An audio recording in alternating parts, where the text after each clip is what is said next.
పూర్వం శ్రీకృష్ణదేవరాయలు విజయనగరాన్ని పరిపాలించేవారు. ఆ సమయంలో రాజ్యానికి శత్రువుల బెడద అనేది ఎక్కువగా ఉండేది. రాజ్యాన్ని వారి బారి నుండి రక్షించుకునేందుకు చక్కని సలహాలు ఇవ్వవలసిందిగా ఆ రాజ్యంలో ఉన్నటువంటి వారు ప్రజలని, సైన్యాధికారులను అందరినీ శ్రీకృష్ణదేవరాయలు కోరారు.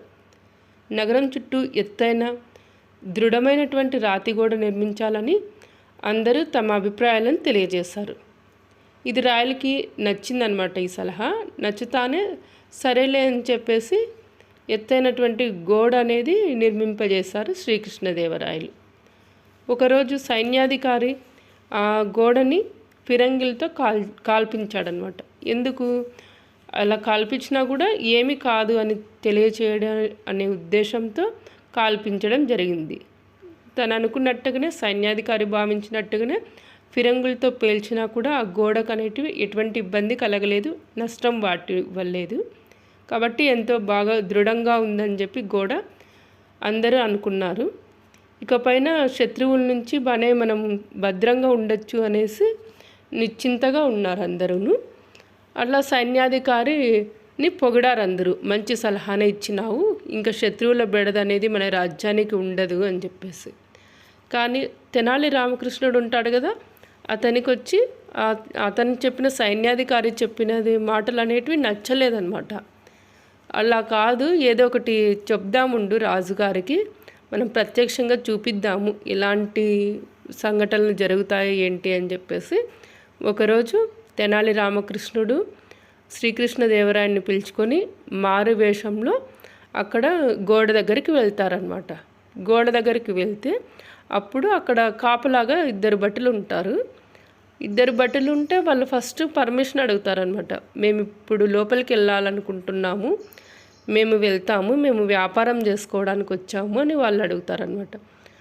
వాళ్ళు అక్కడ సైనికులు ఏం చెప్తారు, లేదు మేము అలా అలౌ చెయ్యము, మా పై అధికారిని మేము అడిగి వస్తాము, ఆ తర్వాతే మిమ్మల్ని అలౌ చేస్తాము అంటారు. అప్పుడు శ్రీకృష్ణదేవరాయలు, అబ్బా మా రాజ్యంలో బాగానే అందరూ పనులు బాగానే చేసుకుంటున్నారు, లోపలికి ఎవరిని అలౌ చేయట్లేదు, వెరీ గుడ్ అని అతను సంతోషపడతాడనమాట శ్రీకృష్ణదేవరాయలు. కానీ తెనాలి రామకృష్ణుడికి ఎక్కడో తేడా కొడుతుంది. అప్పుడు ఏం చేస్తాడు తెనాలి రామకృష్ణుడు, మీరు ఆగండి కొద్దిసేపు, నేను మాట్లాడొస్తాను పై అధికారితో అని అతను పోతాడనమాట. వెళ్ళి అట్లా సైడ్కి శ్రీకృష్ణదేవరాయలు అబ్జర్వ్ చేస్తుంటాడు. తెనాలి రామకృష్ణుడు ఆ పై అధికారితో మాట్లాడడానికి వెళ్తాడనమాట. ఫస్ట్ అతను ఏమంటాడు, లేదు పంపము అని చెప్తాడు. చూస్తానే అతను మరి కొద్దిగా బంగారు నాణ్యాలు ఇస్తాడనమాట లంచంగా. ఆ లంచంగా ఇస్తానే తీసుకున్న తర్వాత అతని ఓకే మీరు వెళ్ళొచ్చు అని చెప్పి అలౌ చేస్తారు వాళ్ళని రాజ్యం లోపలికి. ఇప్పుడు చూడండి, ఇంకా అలా వెళ్ళేటప్పుడు ఇంకా అప్పుడు అర్థమవుతుంది కదా శ్రీకృష్ణదేవరాయలకి, మనకు శత్రువులు అనేవారు గోడ ద్వారానే ఏమొచ్చేది అట్లేం లేదు, మన వాళ్ళే అవినీతి పరులు అయి ఉంటే అధికారులు ఇలా ఏమైనా కూడా చేస్తారు. బలం అనేది మన సామ్రాజ్యానికి అసలు బలం అనేది నిజాయితీ పరులైనటువంటి అధికారులే అని చెప్పేసి వాళ్ళు అప్పుడు అనుకుంటారు ఇద్దరు కలిసి.